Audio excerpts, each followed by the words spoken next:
Spring After Spring. Brand new book, How Rachel Carson Inspired the Environmental Movement. Written by Stephanie Roth Session. This is a brand new book.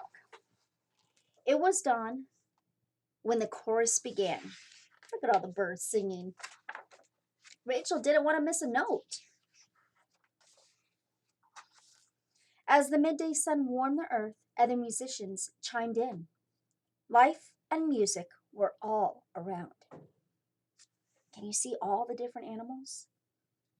And wonders big and small. Spring was Rachel's favorite time of the year, and as the sun set, she could hear the first bubbles of frog song.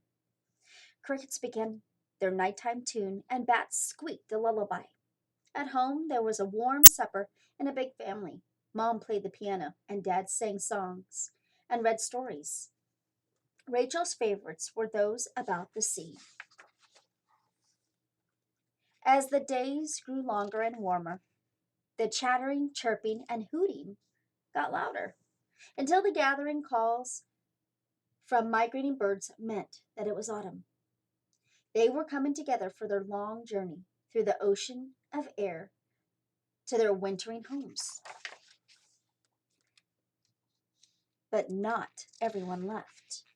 Snuggled under a warm blanket, Rachel drew pictures and wrote about the life she experienced all year. She read books about animals and imagined what their lives were like. Spring after spring, year after year, the birds arrived.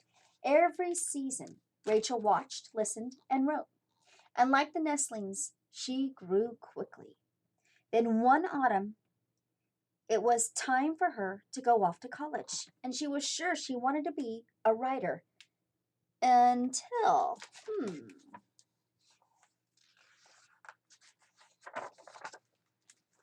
she looked through a microscope and saw a small world in a drop of water. Tiny sea plants and animals. Rachel was amazed and in love. She wanted to know more about the very small world made visible by a microscope. She had never been to the ocean, was scared to go in the water. To learn about those creatures in tidal pools, marshes, and the sea, Rachel decided that she would study biology. She put her writing aside. After she finished school, Rachel worked as a scientist and compiled information about the ocean. Now, for her job, she wanted to know what it was like to actually be underwater. She was still scared, but she went anyway. In the fish world, many things are told by sound waves. Rachel began to write books about the sea. They were so full of scientific detail and vivid descriptions of the lives of the sea creatures that people could imagine those worlds. Rachel became a famous author. But there was something wrong.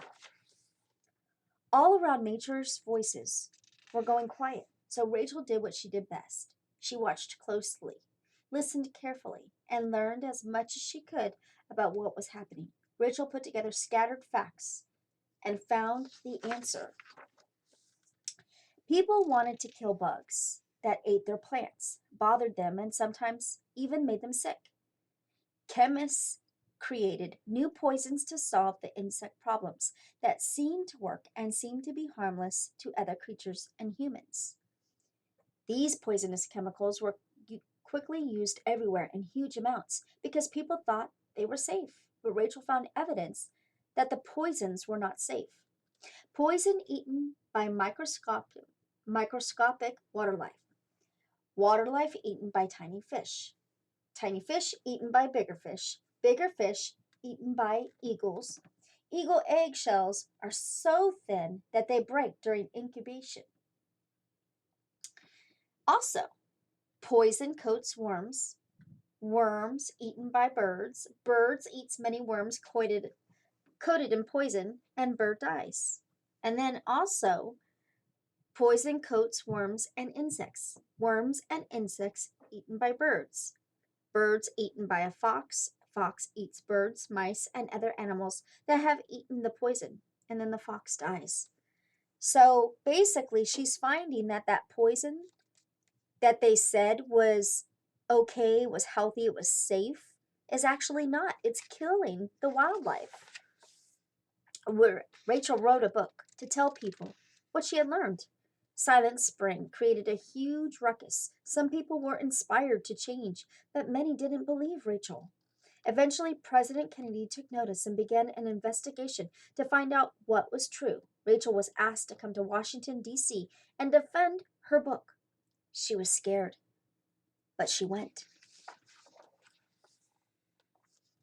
Rachel's testimony in Washington and her writing in Silent Spring made people see that they have an effect on the environment and the other creatures that they share the world with. People were inspired to speak up. Congress passed new laws so that nature was treated with more care, and some of the most harmful chemicals were banned. Spring after spring, year after year, people celebrated the earth and the environment because Rachel showed them how beautiful and precious it is. But Rachel went home and continued watching and listening. In the morning, she went out among the tide pools and gathered specimens. In the afternoon, she carefully studied them and took notes on her observations.